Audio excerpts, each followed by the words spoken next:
Building safety norms के मामले में जितनी शिद्दत से हम कोशिश करते हैं, मुझे भरोसा है कि वैसी शिद्दत कहीं आपको नहीं मिलेगी। 2 महीने पहले 3 महीने पहले हमने एक वैकेंसी निकाली, क्योंकि हमने 1.5 साल पहले एक डिविजनल हेड रैंक का ऑफिसर बनाया अपनी कंपनी। डिविजनल हेड हमारे यहाँ सीनियर मैनेजमेंट का पार्ट है, जो केवल सेफ्टी देखेगा बिल्डिंग्स की।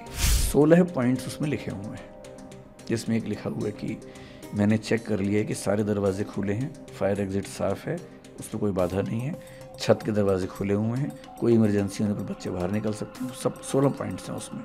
ये 16 के 16 पॉइंट्स पे हमारी हर बिल्डिंग के बिल्डिंग इंचार्ज को रोज़, ये मैं महीने की बात नहीं कर रहा हूँ, रोज़ की बात कर रहा हूँ, एक अपडेट डालना होता है कि मैंने ये सारे 16 पॉइंट चेक कर लिए हैं। किसी भी स्थिति में किसी बच्चे या स्टाफ की ज़िंदगी से समझौता ना हो।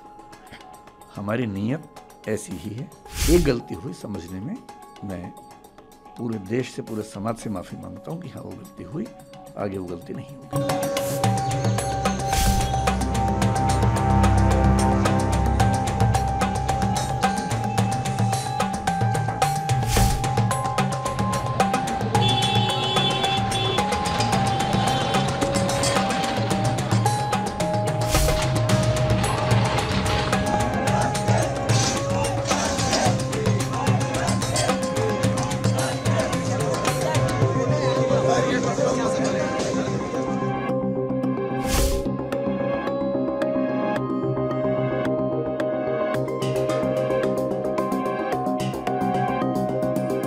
एक गलती हुई समझने में, मैं पूरे देश से, पूरे समाज से माफ़ी मांगता हूँ कि हाँ, वो गलती हुई, आगे वो गलती नहीं होगी। मुखर्जी नगर में जो कोचिंग सेंटर है, उसको एमसीडी ने उसका बेसमेंट सील कर दिया था।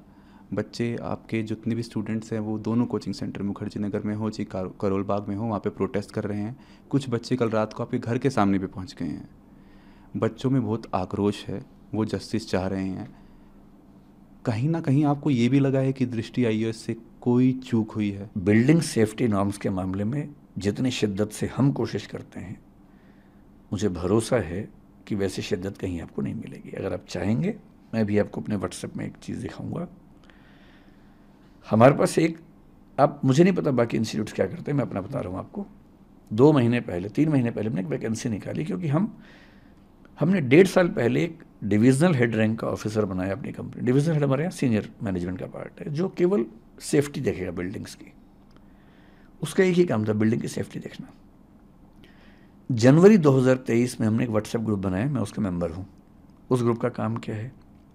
16 पॉइंट्स उसमें लिखे हुए हैं, जिसमें एक लिखा हुआ है कि मैंने चेक कर लिया है कि सारे दरवाजे खुले हैं, फायर एग्जिट साफ है, उस पर कोई बाधा नहीं है, छत के दरवाजे खुले हुए हैं, कोई इमरजेंसी होने पर बच्चे बाहर निकल सकते हैं। सब 16 पॉइंट्स हैं उसमें।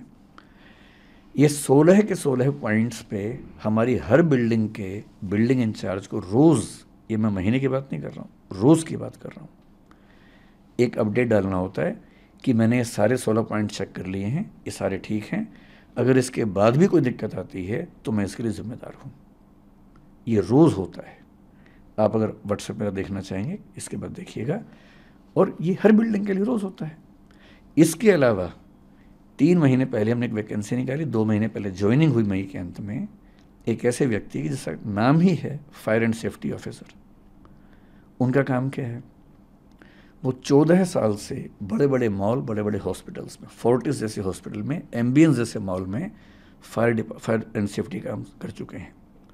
वो दृष्टि के पेरोल पे हैं। उनका एक ही काम है कि सारी बिल्डिंग्स का ऑडिट करना, और जहाँ ज़रा भी दिक्कत है सेफ्टी के मामले में, उसको ठीक करना। उनके अंडर हमने फायर मार्शल्स नियुक्त किए हैं अपनी बिल्डिंग्स में, ताकि कभी फायर की दिक्कत आए तो नॉर्मल स्टाफ ट्रेंड है हमारा नियम है कि जब भी कोई स्टाफ ज्वाइन करता है, MTS मल्टीटास्किंग स्टाफ जो होता है, 7 दिन के अंदर उसकी फायर ट्रेनिंग होती है। और इसके अलावा अब हम फायर मार्शल्स हर बिल्डिंग में अपॉइंट करें, ताकि कभी फायर हो जाए, क्योंकि वो ट्रेंड हैं, बहुत ज़्यादा सीख के आए हैं, तो वो तुरंत आग बुझा देंगे, जबकि बाकी लोग शायद उतना तुरंत ना बुझा सके। हर क्लासरूम, हर ऑफिस में फायर एक्सटिंग्विशर्स हमने लगा रखे हैं, जो लगातार रिफिल होते हैं।